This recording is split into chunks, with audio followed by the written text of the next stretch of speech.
Bonjour, je vais vous présenter une base Lego militaire que j'ai fabriquée avec mon fils. Donc c'est une première réalisation avec beaucoup de Lego de récupération, des Lego un peu vintage parce qu'ils datent de mon époque. Et beaucoup de Lego Star Wars parce que mon fils était un fan de Lego Star Wars au départ et maintenant il s'oriente plus vers les Lego militaires. Donc on va commencer par l'entrée de la base. Donc, comme dans toute base militaire, il y a un poste de sécurité avec une petite barrière qu'on peut lever.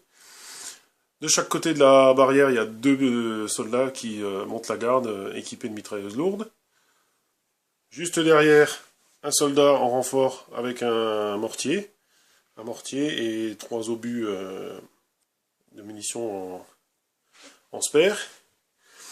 La barrière se commande du poste de garde ici, où il y a un petit soldat à l'intérieur qui a 2 manettes pour ouvrir et pour fermer la barrière. Donc on a un petit peu camouflé le poste de garde avec de la végétation pour faire un petit peu plus réaliste. Juste en face, encore un petit soldat qui peut monter la garde ou tout simplement surveiller le parking parce que c'est des baies vitrées à l'arrière, blindées. Ici, l'éclairage de la route avec des petites lumières de chaque côté du poste de garde ainsi qu'une caméra de surveillance pour surveiller l'entrée. Donc la voie principale qui rentre dans la base, avec on voit une Jeep qui est en train de tourner au coin là. Ici, une batterie anti-aérienne avec la petite échelle pour y accéder. Donc une tourelle entièrement mobile, hein, à 360 degrés, avec 2 canons de 20 mm pour faire de la défense anti-aérienne. Ici, un accès sur le parking, mais qui là est fermé. On dirait que c'est en cas d'urgence pour faire une évacuation rapide, ou pour accéder rapidement au parking. Ensuite, dans le prolongement, ici, on a un petit soldat qui est dans un petit renfoncement. Ça peut être un lieu pour se cacher, ou pour aller se détendre, fumer une cigarette. Voilà. Ensuite ici on arrive dans le bâtiment principal donc de l'état-major où tous les officiers sont à table en train de définir une stratégie d'attaque pour l'ennemi. Alors forcément un soldat a toujours une tasse de café. 2 petites valises, une carte.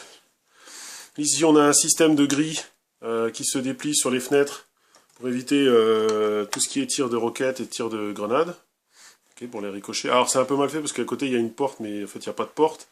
Mais j'avais pas trouvé de porte assez grande. Mais bon, le système existe, donc on l'a fait. Ici on a un soldat au centre de contrôle, donc avec des ordinateurs alors un petit peu modernes, hein, style Tony Stark. Bon, d'ailleurs ça vient d'une base de la maison d'Iron Man. Avec la tourelle radar, donc pour toutes les communications. Alors partout dans la base, on a mis des petits talkie-walkie un peu partout, en fait, tout simplement pour dire que ils peuvent se passer des messages d'alerte ou tout simplement communiquer un petit peu partout dans la base.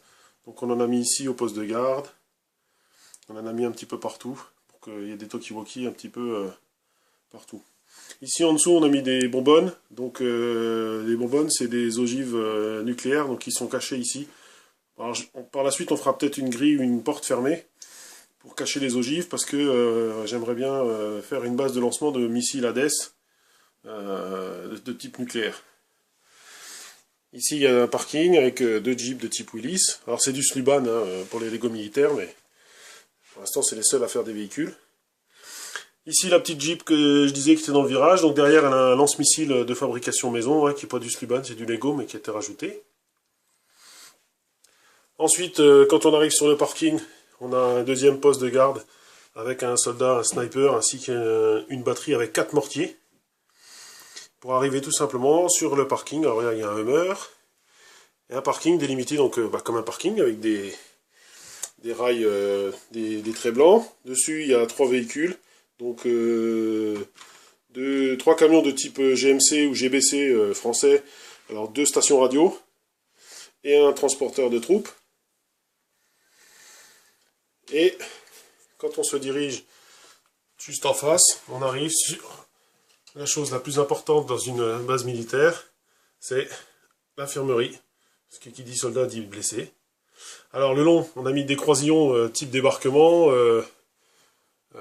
tout simplement pour dire qu'on n'est pas loin de l'eau, pour que ça fasse un petit peu plus réaliste. Pourquoi? Parce que de l'autre côté, on a même une péniche de débarquement, donc c'est une base qui est proche de la mer. Donc l'infirmerie, dans l'infirmerie, qu'est-ce qu'on a? Eh ben on a 4 lits, 4 couchages donc pour 4 blessés. Donc on a fait des petites armoires à côté pour qu'ils puissent y ranger leurs effets personnels lorsqu'ils sont hospitalisés. Donc là, il y en a un qui a perdu un bras avec un médecin. Et ici, on a tout simplement une petite table d'opération pour faire les premières interventions. Bon, c'est une petite base, donc il peut y avoir que 4 blessés, mais bon, on sait tous que en cas de guerre, les infirmeries peuvent être agrandies et modifiées. Et ensuite, on a le bâtiment principal. Alors là, j'avais plus de Lego gris ou enfin voilà quoi. J'ai fait avec des Lego rouges. On notera sur la porte de l'infirmerie, on a essayé de faire un petit peu comme dans les vrais bâtiments militaires, hein, qui sont toujours en briques rouges autour des portes et des ouvertures, pour essayer d'être un petit peu plus crédible. Maintenant, pour le bâtiment là, on a fait avec les Lego qu'on avait. Si j'arrive à changer, on changera un petit peu les choses. Donc ici, forcément, à l'entrée, toujours une tourelle et un garde. Ici, la porte jaune, c'est tout simplement la prison. Donc à l'intérieur, on y a mis un prisonnier. Alors voilà. Bon, les prisons, c'était pas forcément le truc le plus courant. On va dire que dans l'armée française, il n'y a plus de prison, mais en cas de guerre, les tribunaux militaires existent toujours. Donc c'est plus une pièce d'isolement au cas où un soldat ferait quelque chose de mal ou serait en danger, serait un danger pour ses camarades. Voilà. Ensuite, à côté, on a la chose la plus importante pour une base, le groupe électrogène. Donc le groupe électrogène qui fournit l'électricité pour la base complète pour qu'elle soit entièrement autonome et qu'elle ne dépende de personne. Donc forcément, un gros groupe électrogène qui fonctionne au bon vieux gasoil et qui pollue. Ensuite, ici on a l'armurerie. On va enlever carrément le mur, on verra mieux. Hop. Donc dans l'armurerie, voilà, tout simplement un petit râtelier avec plusieurs types d'armes différentes, je ne vais pas les détailler. Hein. Il y a un petit peu de tout, il y a du lance-flamme, il y a du sniper, voilà, il y a de la K-47, il y a même une petite armoire où on peut ranger les pistolets automatiques. Et sur les murs, il y a le système d'alarme, donc les espèces de sonneries. Donc en cas de déclenchement de l'alerte au niveau du poste de garde, ça va sonner un peu partout. Donc s'il y a des soldats qui sont en train de faire de l'entretien à l'armurerie, bon, ils seront prévenus. S'ils sont dans les couloirs, il y a aussi une sonnerie ici. Il y en a une aussi dans le réfectoire, et il y en a une dans les chambres. Voilà. Donc les chambres, on a mis 5 lits. Pareil, sur chaque lit, on a fait une petite armoire, donc ils peuvent y poser leurs sacs à dos, leurs armes, leurs casques. Voilà, des petites armoires jaunes. Donc là, il y a des soldats qui sont en train de se reposer. Voilà. Ceux qui ne se reposent pas peuvent aller casser la croûte à côté. Donc voilà, mon fils a fait des petites assiettes avec un petit peu de nourriture, des tasses à café. Là, il y a 2 soldats qui sont en train de manger tranquillement. Ici, il y a une petite fontaine en haut. Et juste ici, il y a une fille. Alors, je vais enlever. Voilà, que j'enlève la hotte. Il y a tout simplement un petit évier avec une plaque de cuisson pour se faire à manger. Voilà. Après, j'ai rajouté aussi de ce côté, on voit pas bien parce qu'il n'y a pas beaucoup de lumière, un petit plateau pour poser les verres, les assiettes, tout ça. Voilà. Donc, un soldat qui se promène dans les couloirs. Et ici, il y en a un qui est en train de sortir du bâtiment. Et juste à côté du bâtiment, donc on va... Il faudrait que j'agrandisse la plaque sur laquelle elle est posée. Tout simplement, on est au bord de la mer, donc on a fait un petit ponton avec une guérite. Dans la guérite, forcément, il y a un garde pour qu'on puisse monter sur le ponton. Et ici, on a 2 marins qui sont sur le ponton, tout simplement, parce qu'ils sont en train de remonter. Donc, on a fabriqué une petite barge de débarquement à 44,39. Voilà. Assez sympathique, avec 2 marins, un sur le pont et un sur le véhicule. Voilà. Maintenant, on manque un petit peu de place, mais sinon, on aurait pu faire encore beaucoup plus de choses. Donc, je refais une vue un petit peu plus large. Voilà.